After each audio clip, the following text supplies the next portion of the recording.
میرا نام مخدوم صفدر علی بخاری ہے اور میرا جو شجرہ نسب ہے مخدوم سید جلال الدین شیر شاہ سرخ پوش بخاری اچھری ضلع بہاولپور سے تعلق رکھتا ہوں، اور میں اس دنیا میں ریسرچ کی دنیا میں آنے سے پہلے صنعت کار تھا، زمیندار تھا۔ ایک میرے دادا ہیں جن کا نام شاہ اسماعیل نوری حضوری ہے،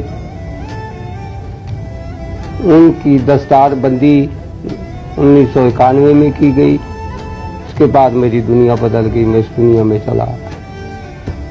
اب ذلت برداشت کرنے میں جو مزہ آیا وہ عزت برداشت کرنے میں نہیں ہے۔ تو ذلت اور دکھ صرف غرباء میں، مسکینوں میں، دکھی لوگوں میں بیٹھنے سے احساس ہوتا ہے، عمراء میں بیٹھنے سے نہیں۔